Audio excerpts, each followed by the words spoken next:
Hi everyone, I am Dr. Navoday Jilla, consultant physician in Care Hospital, Banjara Hills. I am here to tell about few words on tonsillitis because it's a small part of that is placed behind your tongue, so in the oral cavity.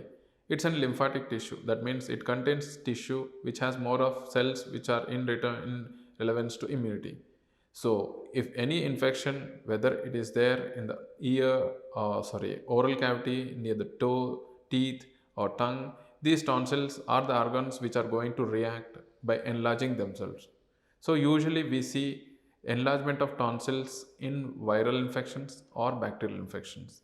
Usually the viruses is a common source because we have many viruses within our environment which can trigger these tonsils to enlarge and cause tonsillitis. So what symptoms we see if we get a tonsillitis? Usually the common symptoms are fever, body pains, sore throat, difficulty to swallow or difficulty to eat. These are the common symptoms what we see. If tonsillitis go to complications and spread to other areas nearby, we can have pain in the jaws, difficulty in opening mouth, ear pains, and fevers, and abscess formation, localized swelling. All these are the complications associated with tonsillitis. So, if the virus is the cause for the tonsils, usually it will be a symptomatic treatment like antihistaminics, antipyretics, and warm water and monitoring.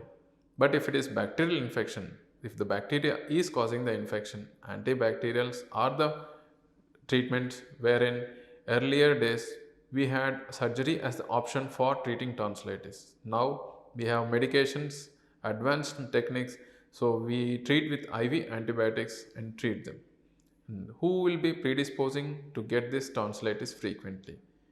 It is child or children who are having this predisposition to get tonsillitis or who are getting frequent viral infections. So if a child gets frequent viral infections and tonsillitis, he has some predisposing factors.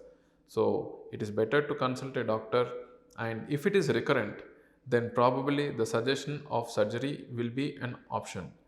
And what are the complications? If the infection is only limited to tonsils, you have the symptoms what I told you, like sore throat, fever, body pains, etc.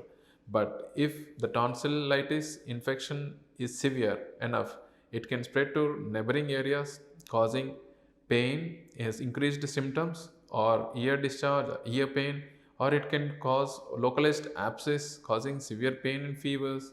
And if it is recurrent or the swollen tonsillitis is so severe that if you are not able to eat or swallow, and we need to consult a doctor if required, surgery is an option for them. And what are the preventive aspects for avoiding frequent tonsils or tonsillitis? It is better to avoid cold drinks, cold items like ice cream, which are usually a predisposing factors, and exposing children or predisposing people into cold environment or cold weather, because in cold weather we catch up viral infections very frequently. So I say that it's better to be on a preventive aspects by drinking warm water and staying indoors or having warm environment in and around and not taking cold things frequently. Thank you.